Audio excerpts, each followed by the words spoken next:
यह उस बेटी की कहानी है जिसका बस एक ही लक्ष्य था, अपने माँ बाप का सीना गर्व से चौड़ा करना, जिन्होंने अपने सुख चैन की कुर्बानी देकर उसे आगे बढ़ाया था। वह एक ऐसे बाप की बेटी थी जो अपनी बेटी को कामयाब देखने के लिए उसके पिता ने अपनी छोटी सी दर्जी की दुकान पर दिन रात मेहनत की, पैसे बचाए और उसने भी स्कूल कॉलेज में पूरी ताकत लगा दी ताकि उसका सपना अधूरा न रह जाए। वो पेशे से डॉक्टर थी, ट्रेनी डॉक्टर, जो पढ़ाई के साथ डॉक्टरी की प्रैक्टिस भी कर रही थी। वह अपने पूरे बैच में टॉप करके गोल्ड मेडल पाने का इरादा रखती थी।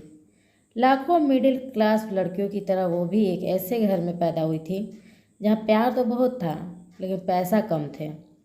उसके लिए कुछ भी आसान नहीं था। कोलकाता के भीड़ भाड़ वाले इलाके सोडपुर के एक छोटे से स्कूल से लेकर कोलकाता के आरजी कर मेडिकल कॉलेज में पढ़ने तक हर कदम उसके लिए एक नई उम्मीद थी। वह एक समझदार बेटी थी। ऑटो रिक्शा ट्रेन से स्कूल कॉलेज या दोस्तों के साथ जाती, लेकिन कभी कोई शिकायत नहीं की। बस यही चाहती थी कि उसके लिए कोई अलग नियम ना बने और वो अपनी मेहनत की दम पर आगे बढ़े, पापा की कमाई से नहीं। वे एक दूसरे के लिए जीते थे। बेटी उनकी शान थी और माँ बाप उसकी दुनिया। उसकी पढ़ाई पूरी होने के बाद उनके जीवन में प्यार और पैसा दोनों आने वाले थे। घर का कर्ज उतर जाएगा और पैसे की टेंशन ख़त्म हो जाएगी। माँ बाप, दोस्त, टीचर सब उसे फाइटर कहते थे। वो हार नहीं मानने वाली लड़की थी। वह एक पढ़ने लिखने वाली बच्ची थी। उसने कक्षा 10 राज्य बोर्ड में 90% और उच्चतर माध्यमिक में 89 अंक प्राप्त किए थे। डॉक्टर के पड़ोसी ने कहा कि ट्रेनी डॉक्टर अपने माता पिता को ढेर सारी खुशियाँ देना चाहती थी। उसके दर्जी पिता भी बहुत खुश थे। उसने हाल ही में अपना घर रिपेयर करवाया था और एक कार खरीदी थी। परिवार गरीबी से उबर रहा था। अन्य पड़ोसी ने बताया कि उसे जानवर से बहुत प्यार था। वो आवारा जानवरों की देखभाल करती थी और उन्हें खाना खिलाती और बचाती थी। उसे बागवानी का भी बहुत शौक था। जब भी वह छुट्टी पर घर आती थी तो उनमें से कुछ लोग उससे चिकित्सा संबंधी मुद्दों पर सलाह लेते थे और वह तुरंत मदद करती थी।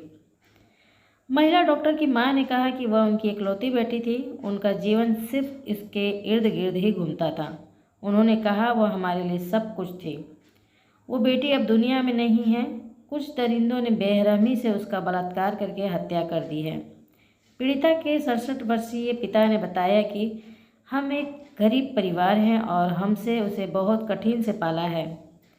उसने डॉक्टर बनने के लिए बहुत मेहनत की। हमारे सारे सपने एक रात में चकनाचूर हो गए।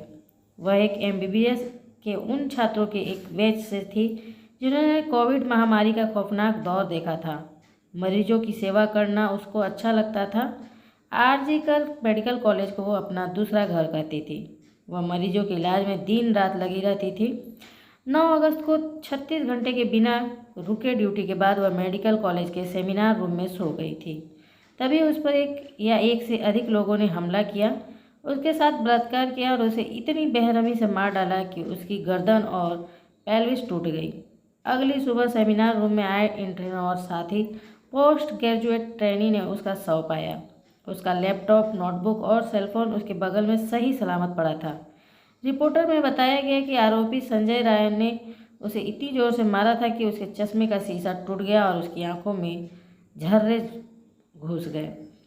एक इंटरव्यू में परिवार ने आरोप लगाया कि उन्हें बताया गया कि उनकी बेटी ने आत्महत्या कर ली है और उसके शव को देखने की अनुमति देने से पहले उन्हें 3 घंटे तक अस्पताल के बाहर इंतजार करना पड़ा।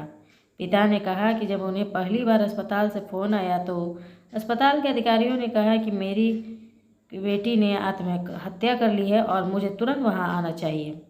आरोपी संजय राय को गिरफ्तार किया गया है, लेकिन उसके सहयोगी और माता पिता को विश्वास नहीं है कि वह इन अपराधों में अकेला शामिल था। माता पिता ने कोलकाता हाईकोर्ट का दरवाज़ा खटखटाया, जिसके बाद सीबीआई ने मामला संभाल लिया है और अब तक उसने कुछ सहपाठियों, सहयोगियों, वरिष्ठ शिक्षकों, प्रिंसिपल और अस्पताल के अधीक्षक से पूछताछ की है। कोलकाता पुलिस ने बताया कि आरजी कर मेडिकल कॉलेज में महिला डॉक्टर से रेप और मर्डर मामले का आरोपी घटना वाली रात शहर के रेड लाइट एरिया में गया था। आरोपी संजय रॉय अपराध वाली रात यानी 8 अगस्त को सोनागाछी इलाके में गया था और उसने वहां शराब भी पी थी। आरजेकर मेडिकल कॉलेज और अस्पताल की जूनियर महिला डॉक्टर से दरिंदगी और फिर हत्या के मामले में पुलिस ने आरोपी को सीसीटीवी के आधार पर गिरफ्तार किया था। सीसीटीवी फुटेज में आरोपी सेमिनार हॉल में एंट्री करता है और फिर वहां से बाहर निकलता दिखाई दिया था। उसी सेमिनार हॉल में जूनियर डॉक्टर सो रही थी। बाद में वहां से डॉक्टर का शव मिला था। 8 अगस्त की रात करीब 11 बजे कोलकाता की निर्भया का गुनहगार संजय रॉय पहली बार अस्पताल पहुंचा था। वो वहां करीब आधे घंटे तक रुका था, फिर अस्पताल से निकल गया था।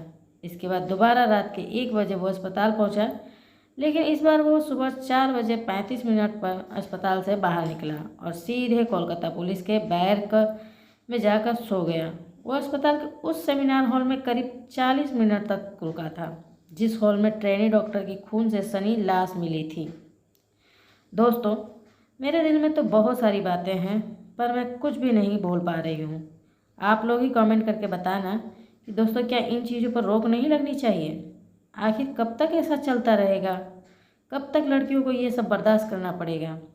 कब तक लड़कियां जलील होते रहेंगी? आखिर ये लोग आते कहाँ से हैं? आप ही बताइए।